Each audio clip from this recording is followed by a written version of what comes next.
आज 29 এপ্রিল 2020 ইংরেজি তারিখে অ্যান্ড কোভিড-19 এর প্যান্ডেমিক এর কারণে আমরা যারা লকডাউন পরিস্থিতিতে বাসায় অবস্থান করছি,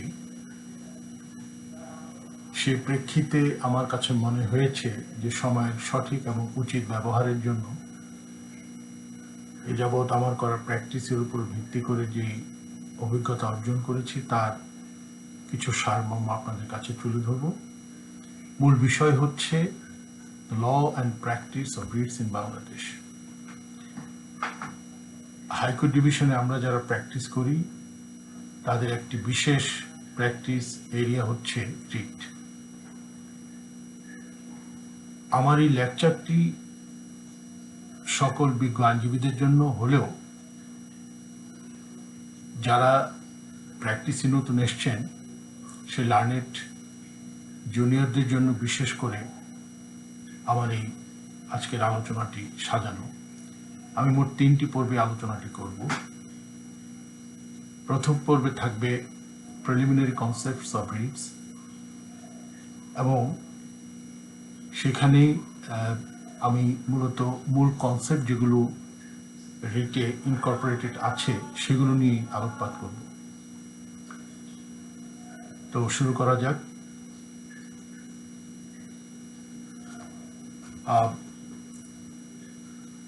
অটোকথনাস কনস্টিটিউশন। অটোকথনাস কনস্টিটিউশন এই বিষয়টি আমাদের রিট কনসেপ্টটা বোঝার জন্য অত্যন্ত গুরুত্বপূর্ণ।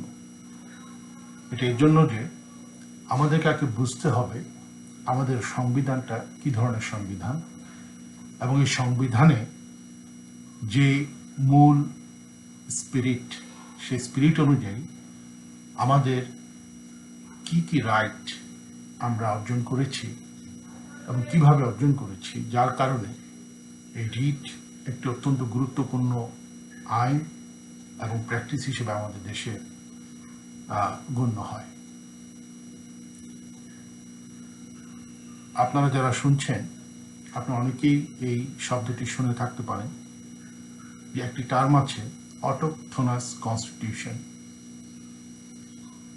এই শব্দটি হলো, যদি আমি সহজ বাংলায় বলি, যে সংবিধান জনগণের শক্তি এবং ইচ্ছা দ্বারা প্রস্তুত হয়েছে, আমরা তাকে অটোকথনাস কনস্টিটিউশন বলে থাকি। অটোকথনাস কনস্টিটিউশন আমরা কেন বলছি বাংলাদেশ সংবিধানকে, এটি একটি গুরুত্বপূর্ণ প্রশ্ন। এর জবাব মূলত প্যারাগ্রাফ 3, 4 এবং 5 of the preamble of the কনস্টিটিউশনে সুস্পষ্টভাবে বলা আছে। আমি সরাসরি সেখানে একটু আপনাদেরকে পড়ে শোনাচ্ছি, তাহলেই বিষয়টা পরিষ্কার হয়ে আসবে। প্রিয়াম্বলের প্যারাগ্রাফ 3-তে বলা হচ্ছে, further pleasing that it shall be a fundamental aim of the state to realize through the democratic process a socialist society free from exploitation, a society in which the rule of law, the fundamental human rights and freedom, equality, justice, political, economic and social will be ensured, secured for all citizens. Affirming that, এটা গেল third paragraph. এবার আসছি fourth প্যারাগ্রাফে প্রিয়াম্বলে। Affirming that it is our sacred duty to safeguard, protect, defend this Constitution and to maintain the supremacy as the embodiment of the will of the people of Bangladesh, so that we may prosper in freedom and may make our full contribution towards international peace and cooperation in keeping with the progressive aspirations of mankind. In our Constituent Assembly, this 18th day of Kartik 1379 BS, corresponding to the 4th day of November 1972 AD, do hereby adopt, enact, and give to ourselves this Constitution. এই 3টি paragraph of the preamble is very vital to understand the autochthonous nature of the Constitution. এর একটি বিষয় বলে রাখা দরকার, শেষের অংশে এসে বলা হচ্ছে, in our Constituent Assembly, paragraph 5 of the preamble, this 18th day of Kartik 1379 BS, corresponding to 4th day of November 1972 AD, do hereby, I repeat, do hereby adopt, enact, and give to ourselves this Constitution.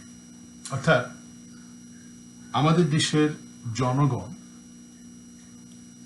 দেশের জনগণ এই সংবিধানটি কোনো বিদেশি প্রভুর কাছ থেকে পাননি বা বিদেশি কোনো প্রভুর নিকট হতে অথরাইজড হয়ে তা প্রস্তুত করেননি, বরং দীর্ঘ 9 মাসের রক্তক্ষয়ী স্বাধীনতার যুদ্ধের মাধ্যমে স্বাধীনতা অর্জন করার পর এই দেশের নাগরিক তার স্বাধিকার স্থাপন করে এই সংবিধানটি প্রস্তুত করে তারা নিজেদেরকে নিজেরা উপহার দিয়েছে। And here lies the fundamental concept of the autochthonous constitution, যেখানে একটি সংবিধান ভিন্ন কোনো রাষ্ট্র বা প্রভু রাষ্ট্রের কাছ থেকে প্রাপ্ত হয়, সেখানে আমরা এটাকে বলে থাকি autochthonous constitution। আর কিছু কিছু ক্ষেত্রে দেখা যায় যেখানে autochthonous constitutionটা সেমি autochthonous হয়ে থাকে, এখানে দেখা যাচ্ছে যে ক্ষমতাটা আসছে একজন বিদেশি প্রভু রাষ্ট্রের কাছ থেকে, কিন্তু ক্ষমতা প্রাপ্তির পর সংশ্লিষ্ট দেশের নাগরিক তার নিজের সংবিধানটা প্রণয়ন করেন। এই বিষয়ে একটি উদাহরণ আমি আপনাদেরকে অবশ্যই এখন দেব।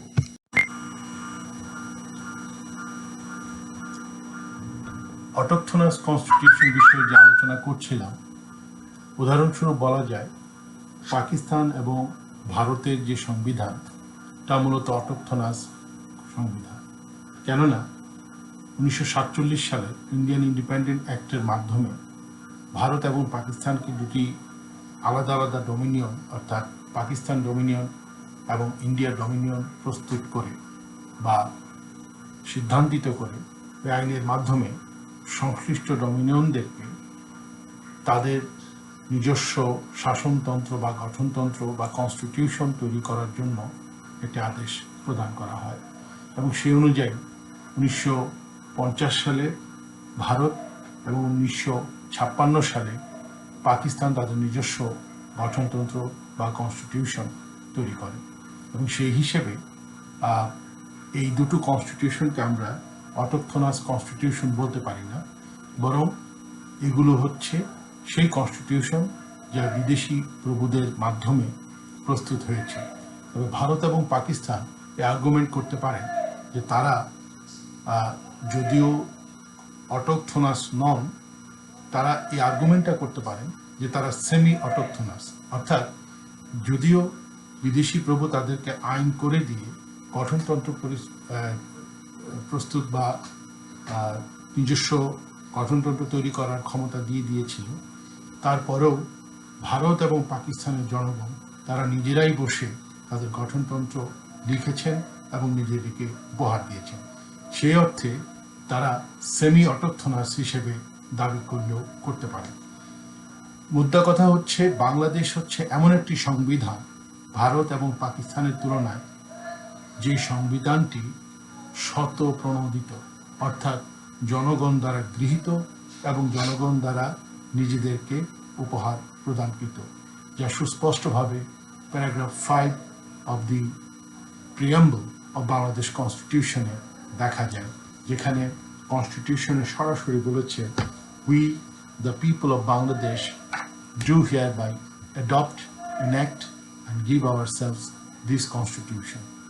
এই পার্টিকুলার সেন্টেন্সটা paragraph 5 of the Bangladesh constitution reveal করে Bangladesh constitution is out and out and completely an autochthonous constitution. The autochthonous constitution আরেকটি ব্যাখ্যা হলো যে এই কনস্টিটিউশনে সভরেন্টি, I repeat, এই কনস্টিটিউশনের মাধ্যমে sovereignty of the people of Bangladesh has been established. কেননা যেহেতু এই সংবিধানের অস্তিত্বটাই এসছে by the people, for the people and of the people, সেহেতু this constitution is very much an autochthonous constitution recognizing the sovereignty of the people of Bangladesh. এটি একটি নতুন বিষয় যেটা আমার লার্নেড ফ্রেন্ডস, বিশেষ করে যারা জুনিয়র ফ্রেন্ডস, তাদের কাছে মনে হতে পারে। আমরা এতদিন পর্যন্ত জেনে এসেছি যে তিনটি grand department of Bangladesh, that is the parliament, the house of the nation, the executive বা নির্বাহী বিভাগ, অ্যান্ড দ্য জুডিশিয়ারি, এই তিনটি গ্র্যান্ড ডিপার্টমেন্ট এর মধ্যে পার্লামেন্ট ইজ সভরেন। এ বিষয়ে কোনো বিতর্ক নেই। পার্লামেন্ট সভরেন এর জন্য যে it has been established by the constitution, through the course of the constitution, by the people of Bangladesh, and therefore the first sovereignty that must be acclaimed is the people of Bangladesh. Second sovereignty claim করতে পারে parliament, because the parliament is the place where the will of the people are being expressed through the course of their elected member of parliaments. তো আমরা এখানে বুঝতে পারলাম যেহেতু সংবিধানে সবার উপরে জনগণ, সেহেতু সংবিধানে বিবৃত সকল বিষয়বস্তু জনগণের মনের বহিঃপ্রকাশ। এই প্রসঙ্গে দেখা যায় প্যারাগ্রাফ 3 of the preamble, এখানে কি বলছে আমরা একটু পড়ি। Further pledging that it shall be a fundamental aim of the state to realize through the democratic process a socialist society free from exploitation, a society in which the rule of law, fundamental human rights, freedom, equality, justice, political and economic and social will be secured for all citizens. তারপরে কি বলা হচ্ছে? তারপরে বলা হচ্ছে that affirming that it is our sacred duty to safeguard, protect and defend this constitution, to maintain its supremacy as the embodiment of the will of the people of Bangladesh. Very vital unit. আমি আবার পড়ছি, এখানে কি বলছে যে to safeguard, protect, defend this constitution and to maintain its supremacy as the embodiment of the will of the people of Bangladesh. অতএব এই সংবিধানটা হচ্ছে বাংলাদেশের যারা জনগণ, বাংলাদেশের যারা সিটিজেন, তাদেরই মনের বহিঃপ্রকাশ। এবং এই একই কথা article 7 of the constitution and part 1 of the কনস্টিটিউশনে বলা আছে। আমি একটু পড়ে শোনাই। সেখানে কি বলছে? This constitution is as the solemn expression of the will of the people of the will of the people. অর্থাৎ এখানেও paragraph 4-এ the will of the embodiment of the people, এখানে একই কথা বলা হচ্ছে solemn expression of the will of the people. অতএব এই সংবিধান হচ্ছে দেশের জনগণ দ্বারা প্রতিষ্ঠিত, জনগণ কর্তৃক ব্যবহৃত এবং জনগণের কল্যাণে গৃহীত একটি সংবিধান। এবং যেহেতু কোনো বিদেশি প্রভু এই সংবিধান প্রস্তুত করে দেন নাই, এবং যেহেতু কোনো বিদেশি প্রভুর নির্দেশে এই সংবিধান তৈরি হয় নাই, সেহেতু আমরা এই সংবিধানকে একটি অটোকথনাস কনস্টিটিউশন হিসেবে নিঃসন্দেহে বলতে পারি। This is a fundamental concept. এর কারণটা হচ্ছে আমরা যখনই সংবিধানকে কোর্টের সামনে প্লেস করি টু আর্গু আওয়ার কেস, আমাদেরকে আগে বুঝতে হবে যে আমরা আর্গু যে করছি আমাদের সোর্স অফ পাওয়ারটা কোথায়। আমাদের সোর্স অফ পাওয়ারটা হচ্ছে এই কয়েকটি বিশেষ প্রভিশন। কাজেই paragraph 2, paragraph 3, 4 and 5 read with article 7-এ আমরা দেখছি this is a constitution of autochthonous in nature, যেখানে আমরা আমাদের সকল মনের যে অভিব্যক্তি আমরা ব্যক্ত করেছি। এবার যে বিষয়টি আলোচনা করব সেটি হলো রিট এবং জুডিশিয়াল রিভিউ এক কনসেপ্ট কিনা।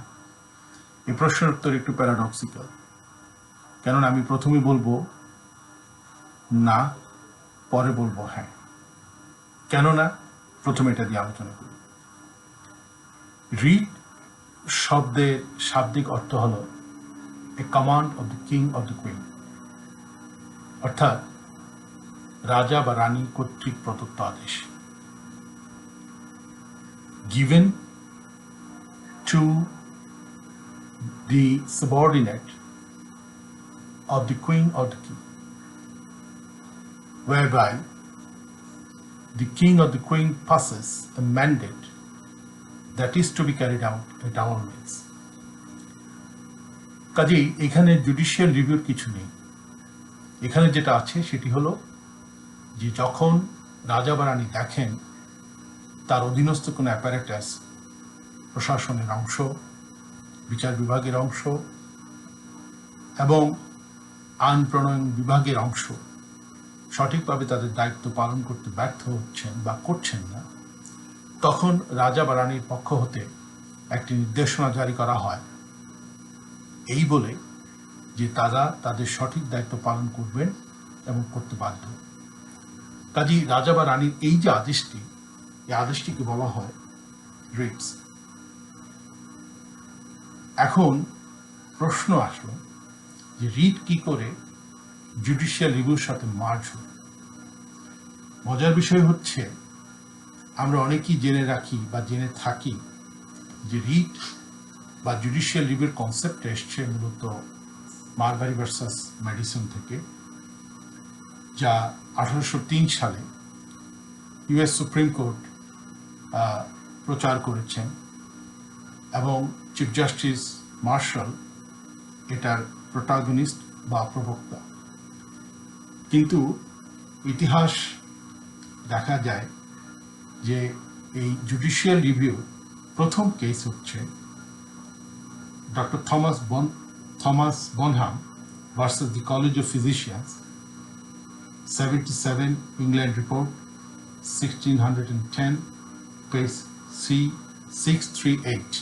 এই মামলাটি যদি আমরা পর্যালোচনা করি তাহলে দেখা যাবে যে ডক্টর বনহাম কেস, যেটা সংক্ষেপে বহুলভাবে পরিচিত এবং জ্ঞাত, যে ডক্টর বনহাম কেস হচ্ছে একমাত্র কেস যা 1610 খ্রিস্টাব্দে সার্জন কোক এই মামলাটা প্রবক্তা হিসেবে প্রথম জুডিশিয়াল রিভিউ বিষয়টি নিয়ে আসেন। এবং সার্জন কোক যা বলেছেন তা হলো, any law that has been passed by the parliament which is against the common right and reason shall be adjudged as void। এই মামলাটি হচ্ছে প্রথম মামলা যেখানে effectively surgeon Coke the king's in parliament কর্তৃক প্রণীত কোনো আইনকে যদি তার কমন রাইট অ্যান্ড রিজনের বিপরীতে যায়, সেই যাওয়াকে কেন্দ্র করে বললেন যে তা আদালত কর্তৃক বিবেচিত হয়ে বা রিভিউ হয়ে that can be declared as void and illegal। এটাই হচ্ছে প্রথম মামলা যেটা আমরা ডক্টর বনহাম কেস 1610 হিসেবে জানি।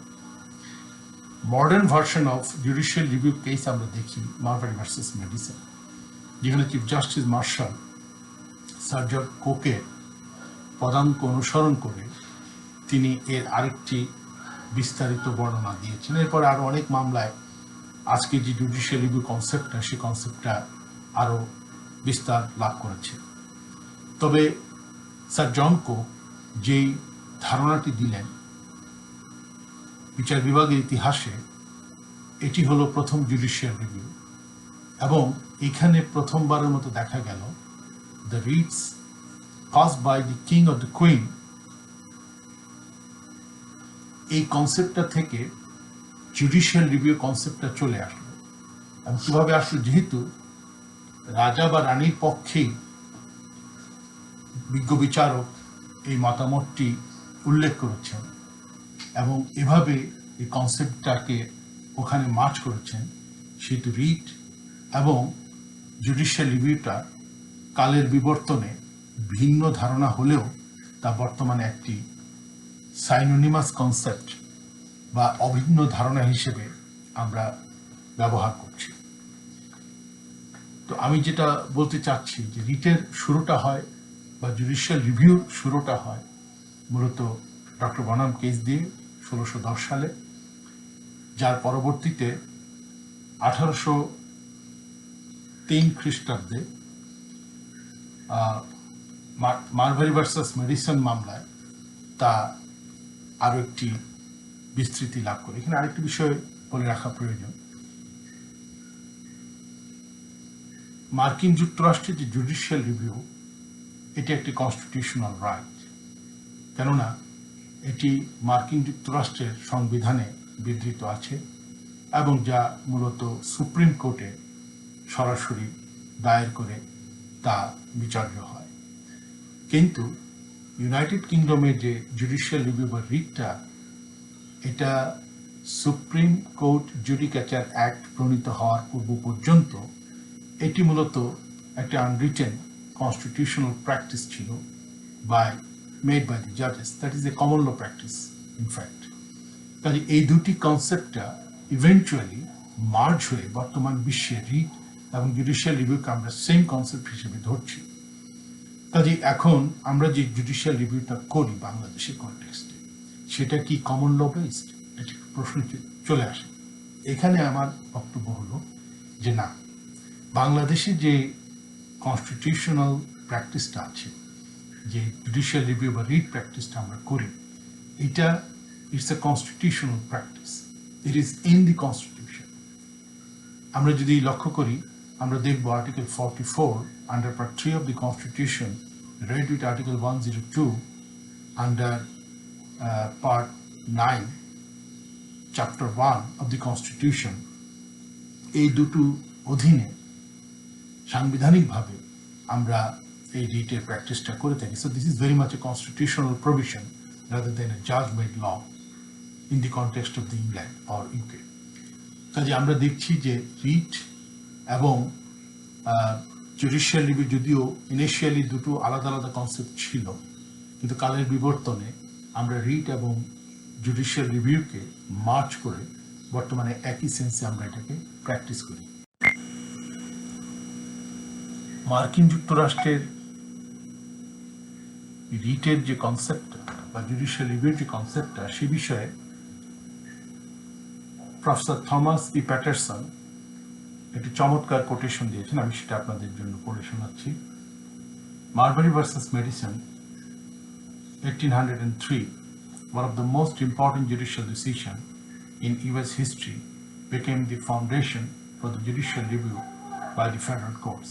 Chief Justice John Marshall wrote the Marbury opinion. His ingenious decision asserted the power of judicial review without forcing the court into a showdown with the executive or the legislative branch. Professor Thomas E. Patterson, The American Democracy, 1996, edition 3rd, McGraw-Hill Companies, USA. এখন একটি বিষয় আমরা বুঝব, lawmaking power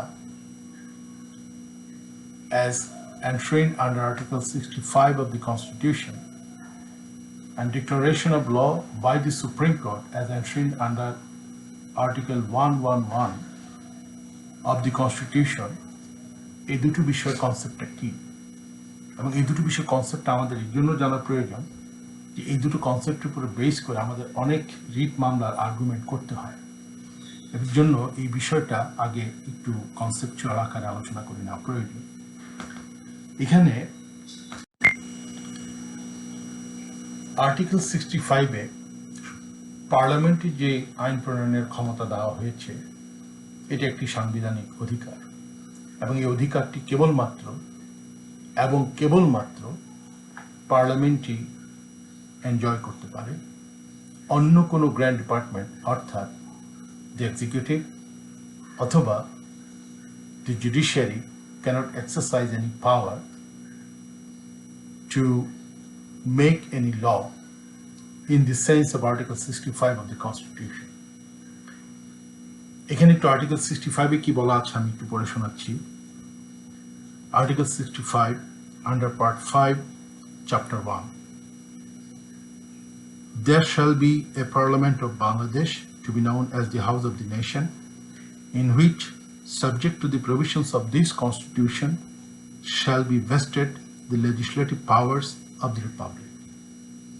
অর্থাৎ এখানে সুস্পষ্টভাবে বলে দেওয়া হচ্ছে যে বাংলাদেশ আইন প্রণয়নের যাবতীয় ক্ষমতা কেবলমাত্র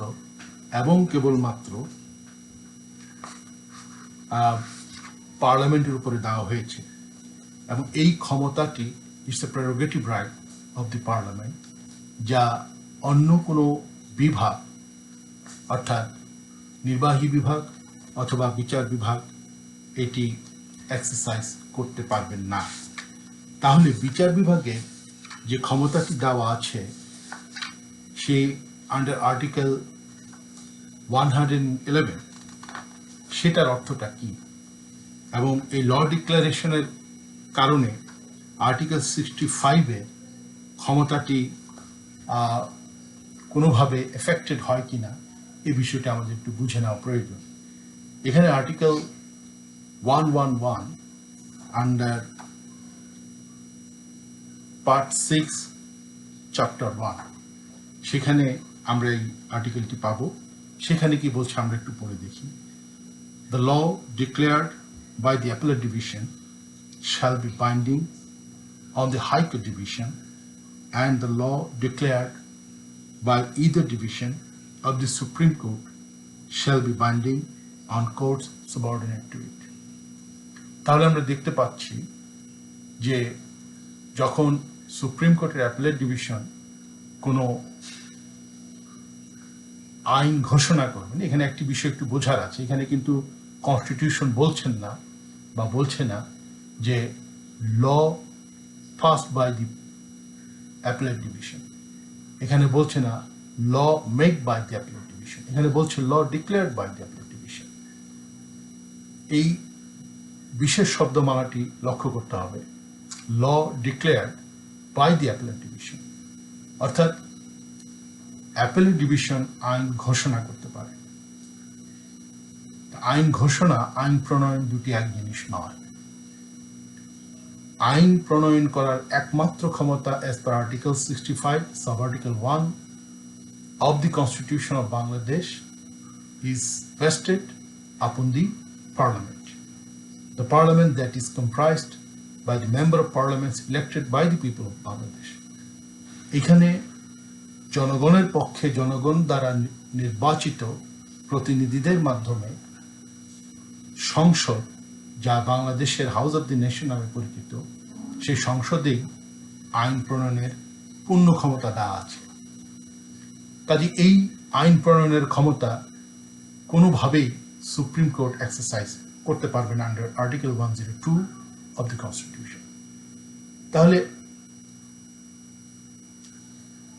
আমরা যদি আসি আর্টিকেল 104 বা আর্টিকেল 103 বা সুপ্রিম কোর্টের যে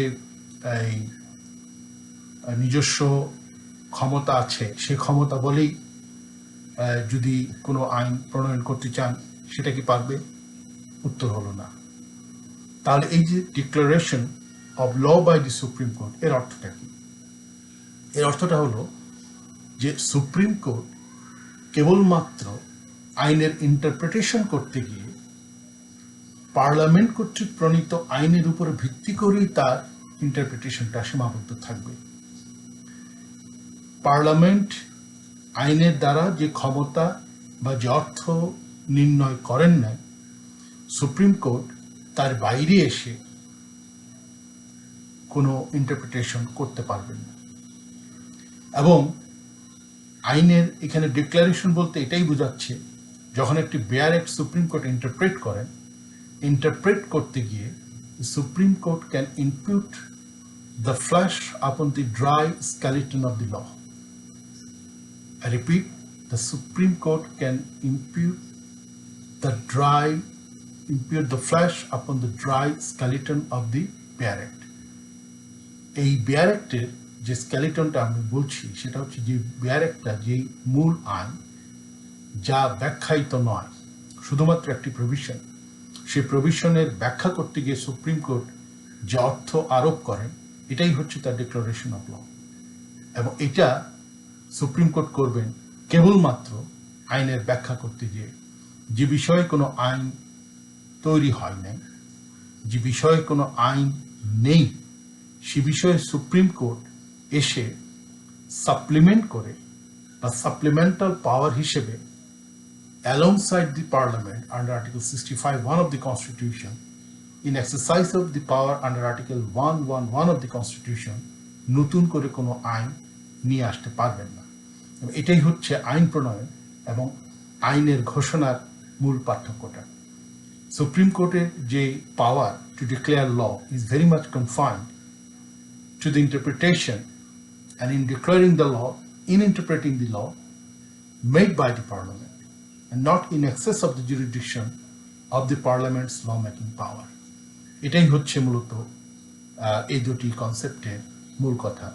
কাজে আমরা যখন article 111 of the supreme court's power বিবেচনা করব, তখন কখনোই এই পাওয়ারটাকে আমরা আর্টিকেল 65(1) কম্পিটিটিং পাওয়ার হিসেবে বিবেচনা করব না, কেননা supreme court do not enjoy both the divisions, the power to contest the law making power of the parliament. এইখানে হচ্ছে কমন ল বা judgement law of the England এবং আমাদের দেশের আর্টিকেল 111 ও ল ডিক্লারেশনের পাওয়ারের মূল পার্থক্যটা। এখানে আমি আরেকটু বলে নিতে চাচ্ছি যে ইংল্যান্ডের যে কমন ল যে কথাটা, সেটা জাজমেন্ট ল। এবং জাজমেন্ট ল এর জন্য যদি দেখা যায় যে ইংল্যান্ডে কোনো আইন নেই, সেখানে জাজেদের একটা পাওয়ার ছিল যে তারা নিজেদের ইন্টারপ্রেটিভ পাওয়ার দিয়ে নতুন করে একটি আইন নিয়ে আসতে পারত। মূলত law of equity, court of chancery যে সমস্ত আইন তৈরি করেছিলেন সেগুলো ছিল জাজমেন্ট ল। কেননা যেখানে কমন ল ফেল করে, সেখানে ওটাকে সাপ্লিমেন্ট করার জন্য বা ওটাকে আরেকটু মিনিংফুল করার জন্য চ্যান্সেরি কোর্ট কিন্তু এই ক্ষমতাটা এক্সারসাইজ করত। আবার জাজমেন্ট ল জাজরা নিজেরাই বিভিন্নভাবে, আদার দেন চ্যান্সেরি বেঞ্চ, তারা বিভিন্ন আসপেক্টে তারা ইন্টারপ্রিটেশন করে, যেখানে কোনো স্ট্যাটুটরি প্রভিশন নাই, তারা কিন্তু আইন তৈরি করেছে। অতএব এই পার্সপেক্টিভে বলা যায় ইংল্যান্ডের জাজেসরা তাদের পাওয়ার এক্সারসাইজ করে তারা ল মেকিং করেছেন এবং সেটা ছিল জাজমেন্ট ল বা কমন ল। কিন্তু এখন ইংল্যান্ডে আর কমন ল তেমন একটা স্কোপ নেই, কারণ বর্তমানে দেখা যাচ্ছে most of the laws are being framed by the parliament through recourse of parliamentary law making power. এখন বাংলাদেশের কন্টেক্সটে যদি আমি আসি, বাংলাদেশ আর্টিকেল 65(1) সরাসরি বলে দিয়েছে যে এখানে আপনার আইনগুলো হবে in accordance with the power that given under Article 65(1), R law declare করতে পারবে হোয়াট ইজ ল। এখানে লর্ড ড্যানিং এর একটা সুন্দর কোটেশন আমি বলতে পারি। লর্ড ড্যানিং বলেছেন, when there is a question as to who shall declare what the law is, it is only the judge who will declare it. কাজে এখানে যখন লয়ের ব্যাখ্যার প্রশ্ন আসবে, what exactly is the meaning of the particular terms of the bare act, একটি আইনের, parliament কর্তৃক প্রণীত আইনের মূল অর্থ কি এবং এই অর্থটা কে দেবেন, in that case it is only the judge who shall declare what the law is, and this power shall be exercised under Article 111 of the Constitution of Bangladesh. এবার একটি গুরুত্বপূর্ণ বিষয় আলোচনা করব। সংবিধানের দুটো বিশেষ কনসেপ্ট আমাদের বুঝে নেওয়া প্রয়োজন। রিটে আমাদের এই বিষয়টি ঘুরে ফিরে আসে এবং আমাদের এই বিষয়টি কনসেপচুয়াল মিসকনসেপশনের কারণে অনেক সময় আমরা অনেক ভালো মামলা বিজ্ঞ জাস্টিস মহোদয়কে আমরা বোঝাতে সক্ষম হই না। সেটা কি? সেটা হলো ডেলিগেটেড লেজিসলেশন এবং সাবঅর্ডিনেট লেজিসলেশন। এখানে একটি বিষয় আরেকটু বলে রাখি। ইতিপূর্বে আমি বলেছিলাম যে পার্লামেন্টের একটা প্রেরোগেটিভ ল মেকিং পাওয়ার আছে under article 65 sub article 1 of the constitution. এটি একটি all embracing power to make law in any respect of the areas. Parliament যখন যে বিষয়ে যেই আইনটি প্রণয়ন করতে চান, এই পার্টিকুলার আর্টিকেল 65 হচ্ছে একটি প্রেরোগেটিভ পাওয়ার। কিন্তু এর বাইরেও এই সংবিধানে বহু জায়গায় আলাদাভাবে ল মেকিং এর একটি পাওয়ার দেওয়া আছে, আমরা যেটাকে বলে থাকি ডেলিগেটেড লেজিসলেশন। ডেলিগেটেড লেজিসলেশন কি? সংবিধানের যে সকল বিধানাবলী কোনো বিশেষ বিষয়ে রাষ্ট্রের যন্ত্রকে কোনো আইন প্রণয়নের ক্ষমতা দেন, তখন সেই অনুচ্ছেদটি ডেলিগেটেড লেজিসলেশন হিসেবে গণ্য করা হয়। যেমন ধরুন, আমরা চ্যাপ্টার 3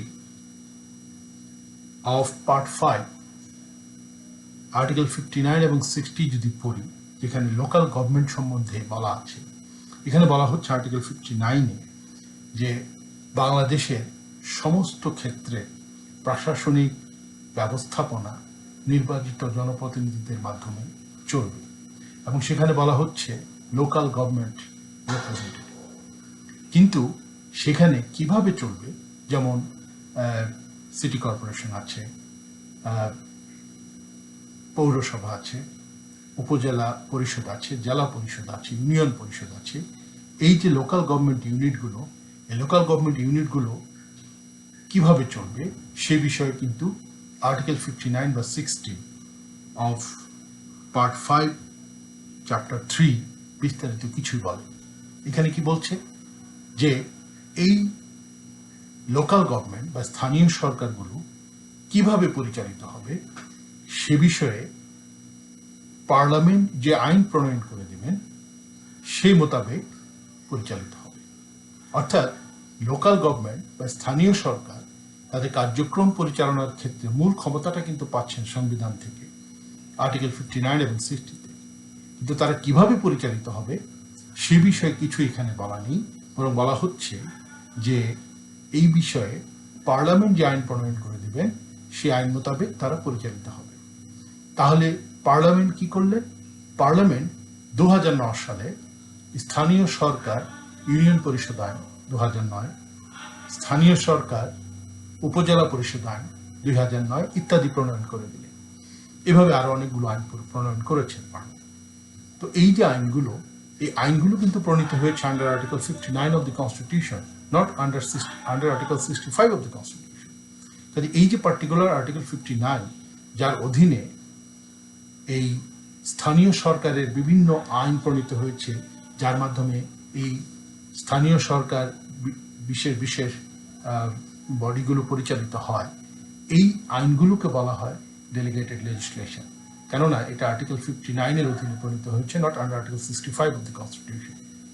কাজে এই যে ডেলিগেটেড লেজিসলেশন, এই ডেলিগেটেড লেজিসলেশনটা আমাদেরকে বুঝতে হবে। এখন আসেন যে সাবঅর্ডিনেট লেজিসলেশন বলে আরেকটি কনসেপ্ট আছে, সেটা হলো যে আর্টিকেল 65-এর অধীনে যে আইনটা প্রণয়ন হলো, in addition to that delegated লেজিসলেশনের আন্ডারে যে আইনগুলো প্রণীত হলো সেই আইনগুলোতেও আবার বিভিন্নভাবে ওই বিশেষ উদ্দেশ্য পরিচালিত হওয়ার জন্য রুলস, বিধি, রেগুলেশন বা প্রবিধি ইত্যাদি প্রস্তুত করে থাকে। এছাড়াও আছে নীতিমালা, প্রিন্সিপালস, কৌশল বা পলিসি ইত্যাদি প্রণয়ন করে থাকে। এই যে আইনগুলো প্রণীত হচ্ছে মূল আইনের অধীনে, মূল আইনটা কি? The statute pass by the parliament. Parliament হতে যে মূল আইনটা প্রকাশ করা হয় এবং প্রচারিত হয়, সে আইনের অধীনে দেখা যায় যে আপনার এই বিভিন্ন বিধিমালা প্রণয়নের সুযোগ দেওয়া থাকে। এই যে বিধিমালাগুলো প্রণীত হচ্ছে ওই আইনের অধীনে, সেই বিধিমালাগুলোকে আমরা বলে থাকি সাবঅর্ডিনেট লেজিসলেশন। এই সাবঅর্ডিনেট লেজিসলেশনগুলো কখনোই মূল আইনকে ব্যত্যয় ঘটাতে পারে না, বা এই যে সাবঅর্ডিনেট লেজিসলেশনগুলো আছে, এই subordinate legislation can't contain any provision that can effectively overrule the original provisions of the statute. Likewise, statute cannot contain any provisions that effectively overrule the constitutional provision. এই বিষয়টি বোঝা অত্যন্ত জরুরি, কেননা আমরা যখন বিভিন্ন লকে চ্যালেঞ্জ করি সেখানে কিন্তু আমাদেরকে দেখাতে হয় যে দিস পার্টিকুলার বাই লস, অর্থাৎ subordinate legislation or delegated legislation, ওই যে স্ট্যাটিউটটার কথা আমি যেটা বললাম, সেগুলো কনস্টিটিউশনকে কন্ট্রোভেন্ট করছে, অথবা ইন অল্টারনেটিভ আমরা বলে থাকি যে মূল আইনটা অর্থাৎ স্ট্যাটিউটকে কন্ট্রোভেন্ট করছে, এবং সেটা দেখাতে পারলে we have a good case in a writ petition. কাজে এইখানে subordinate legislation, apart from the prerogative power under Article 65 of the Constitution, যে ক্ষমতাটা আছে সেই ক্ষমতার অধীনে, যেমন article 59 of the constitution local government রেসপেক্টিভে যে আইনগুলো প্রণীত হয়, এছাড়া আরও অনেক অনেক লেজিসলেটিভ কনস্টিটিউশনাল প্রভিশন আছে যেখানে সাবঅর্ডিনেট লেজিসলেশন বিষয়ে সুস্পষ্ট বিধানাবলী বলা আছে, সেইগুলো বিষয়ে সুস্পষ্ট ধারণা রাখতে হবে। কাজে আমরা এখানে দেখলাম যে আমরা কনস্টিটিউশনাল প্রভিশনের পাশাপাশি আরও দু ধরনের আইনের বর্তমান উপস্থিতি পাচ্ছি। তার মধ্যে একটি হচ্ছে delegated legislation. This is again a constitutional provision under which statutes are being made. আরেকটি হচ্ছে সাবঅর্ডিনেট লেজিসলেশন, যেটা ডেলিগেটেড লেজিসলেশনের অধীনে প্রস্তুতকৃত আইন অথবা আর্টিকেল 65-এর অধীনে প্রস্তুতকৃত আইনের অধীনে রুলস, রেগুলেশনস, প্রিন্সিপালস, পলিসি ইত্যাদি প্রস্তুত হয়ে থাকে, এবং সেগুলোকে বলা হয় সাবঅর্ডিনেট লেজিসলেশন। এবার আলোচনা করব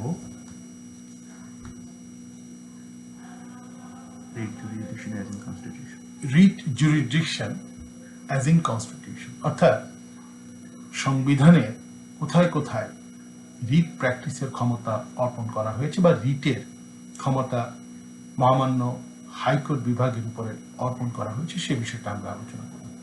এখানে দুটি প্রভিশন খুবই প্রণিধানযোগ্য। একটি হচ্ছে article 44 under part 3 of the constitution, আরেকটি হচ্ছে article 102 under part 6 chapter 1 of the constitution. এইখানে এই দুটুকু মিলিয়ে পড়তে হবে, এবং এছাড়াও আমি আগে বলেছি যে প্রিএম্বলের প্যারাগ্রাফ 3, 4, 5, আর্টিকেল 7 একই সাথে মিলিয়ে পড়তে হবে to understand the writ jurisdiction, এবং সেই সাথে আরেকটি অনুচ্ছেদ ভালো করে পড়তে হবে, সেটি হচ্ছে আর্টিকেল 26 অফ দি কনস্টিটিউশন। রিটের পাওয়ারটা বোঝার আগে, আর্টিকেল 44 এবং 102-তে যাওয়ার আগে আমি যে বিষয়টি আলোচনা করব সেটা হচ্ছে আর্টিকেল 26 অফ দি কনস্টিটিউশন। এখানে আর্টিকেল 26 অফ দি কনস্টিটিউশন একটা বিউটি আছে যেটা বিশেষভাবে প্রণিধানযোগ্য। সেটি কি, এটা একটু আমরা আলোচনা করি। তার আগে একটু পড়ে নিচ্ছি। Article 26 part 3 of the Constitution, Fundamental Rights, sub-article 1. All existing law inconsistent with the provision of this part shall, to the extent of such inconsistency, become void on the commencement of this Constitution. Sub-article 2 কি বলছে একটু পড়ি। Article 26. The state shall not make any law inconsistent with the provisions of this part, and any law so made shall, to the extent of such inconsistency, be void. এখানে article 26-এর মোদ্দা কথা হলো সংবিধানের সাথে সাংঘর্ষিক যে কোনো আইন বাতিল। Article 26, in effect, article 7 under part 1 sub article 2-তেও কিন্তু বলা আছে। সেটা কি বলা আছে আমি একটু পড়ি।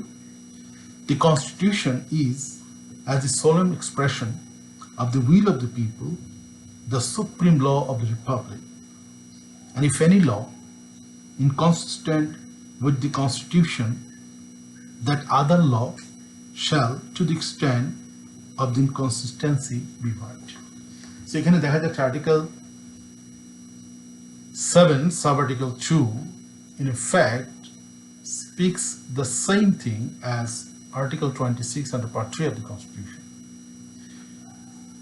এখানে একটি বিশেষ বিষয় হচ্ছে আর্টিকেল 7 sub-article 2 একটি হোলসাম পাওয়ার দিয়ে দিচ্ছে two consider that no law can be passed against the spirit and will of the Constitution, since this is the will of the expression of the people of Bangladesh. 26 বলছে যে এই part অর্থাৎ part 3 of the constitution fundamental right এর অধীনে যে সকল রাইটগুলো স্বীকৃত সেই রাইটগুলোর বিপরীত কোনো আইন পার্লামেন্ট প্রস্তুত করতে বা তৈরি করতে পারবেন না। This is a limitation imposed upon the legislative power under Article 61 of the Constitution. এটা একটু বুঝতে হবে। আর্টিকেল 65 এ পার্লামেন্টকে সংবিধান যে প্রেরোগেটিভ পাওয়ার দিয়েছেন to make law, this is not unfettered power, this is not uninhibited power. এই পাওয়ারটা একেবারেই অসীম ক্ষমতা তা বলা যাবে না। There are pros and cons, ifs and buts to understand. এবং তার একটি অন্যতম বিষয় হচ্ছে article 7 and article 26। Article 26 sub article 1 যদি আমরা খুব মনোযোগ দিয়ে পড়ি তাহলে দেখা যাচ্ছে it has a retrospective effect. Article 26 sub article 1 retrospectively makes the law inoperative if it is found inconsistent with the Constitution of Bangladesh, particularly part 3's right যেটা আছে সেই বিষয়ে। So part sub article 1 of article 26 makes the existing law which is inconsistent with the Constitution void, and it operates retrospectively. Article 26 sub-article 2, it operates prospectively. অর্থাৎ subsequently যদি কোনো আইন প্রণীত হয় after the commencement of this Constitution, এই সংবিধান কার্যকর হওয়ার পর থেকে যে সকল আইন প্রণীত হবে সে সকল আইন যদি এই সংবিধানের পার্ট 3 এর সাথে সাংঘর্ষিক হয় অথবা আর্টিকেল 7 এ বর্ণিত সকল বিধানের উপরে আমরা এটা মিলিয়ে যদি পড়ি তাহলে দেখা যাচ্ছে যে article 26 sub article 2 operates prospectively to nullify the law made by the parliament which is inconsistent with the Constitution. This is the beauty of Article 26. দুটো অনুচ্ছেদ দুইভাবে কাজ করে, একটি retrospectively বা ভূতাপেক্ষ ভাবে কার্যকর করে, আরেকটি হচ্ছে prospectively, অর্থাৎ পরবর্তী যে আইনগুলো প্রণীত হবে সে আইনগুলোকে সংবিধানের সাথে সাংঘর্ষিক হওয়া সাপেক্ষে সাংঘর্ষিক অংশটুকু বাতিল হিসেবে গণ্য হবে। কাজে আর্টিকেল 26টা খুব ভালো করে বুঝে নেওয়া প্রয়োজন। আমরা যে আইনটাকে চ্যালেঞ্জ করে সুপ্রিম কোর্টে যাব, এটা কি সংবিধান প্রণয়নের পূর্বের আইন? যদি সেটা সংবিধান প্রণয়নের পূর্বের আইন হয় এবং সেটা যদি আইনের আমাদের সংবিধানের সাথে সাংঘর্ষিক হয়, article 26 sub article 1 shall apply. Likewise, যদি এই সংবিধান কমেন্সমেন্ট হওয়ার পর কোনো আইন প্রণীত হয় যা সংবিধানের সাথে সাংঘর্ষিক, তাহলে আর্টিকেল 26 সাব আর্টিকেল 2 অনুযায়ী এটি বাতিল বা ভয়েড মর্মে গণ্য হবে। That is the prospective effect of this particular provisions of constitution. এবার আর্টিকেল 26 যে আলোচনা করলাম তারপরে চলে আসি 44 কি বলছে এটা একটু আমরা পড়ে ফেলি। এবং article 44 under part 3 of the constitution, এখানেই প্রথমত যে রিটের যে ক্ষমতাটা এটা উল্লেখ করা আছে, আমরা একটু পড়ে নিই। The right to move high court division in accordance with clause 1 of article 102 of the constitution, article 102, for the enforcement of the right conferred by this part is guaranteed. অর্থাৎ এই সংবিধানে যে সকল অধিকারগুলো স্বীকৃত তা আদালতের মাধ্যমে, বিশেষ করে হাইকোর্ট বিভাগে আর্টিকেল 102 সাব আর্টিকেল 1 এর অধীনে এটা এনফোর্স করার ক্ষমতাটা সম্পূর্ণরূপে নিশ্চিত। Without prejudice to the powers of the High Court Division under Article 102, Parliament may by law empower any other court within the local limits of its jurisdiction to exercise all or any of these powers. এখানে সংবিধানের এই বিধানটা বলছে যে অন্যবিধ কোর্টকেও এই article 101 sub article 102 sub article 1 এর অধীনে ক্ষমতা দেওয়ার সুযোগ থেকে যায়। এবার আসি আমরা আর্টিকেল 102 কি বলছি। Article 102 of the Constitution meticulously এই ধরনের ক্ষমতাকে এক্সারসাইজ করার বেশ সুযোগ দিয়েছে। কি বলছে? The High Court Division, on the application of any person aggrieved, may give such directions or orders to any person or authority, including any person performing any function in connection with the affairs of the Republic, as may be appropriate for the enforcement of any of the fundamental rights conferred by Part 3 of this Constitution. অর্থাৎ সংবিধানের তৃতীয় ভাগে উল্লিখিত যে অধিকারগুলো আছে এগুলোকে enforce করার ক্ষমতা আর্টিকেল 102 সাব আর্টিকেল 1 দিয়েছে। যে ইতিপূর্বে পার্ট 3 এর অধীনে আর্টিকেল 44 সাব আর্টিকেল 1ও কিন্তু রেফার করা আছে। অর্থাৎ এই দুটি গুরুত্বপূর্ণ article, article 44 sub article 1, red article 102 sub article 1, আমরা মহামান্য হাইকোর্ট বিভাগের যে বেঞ্চ রিট বেঞ্চ হিসেবে সাইন্ড সেই বেঞ্চে আমরা রিট পিটিশন আনতে পারি।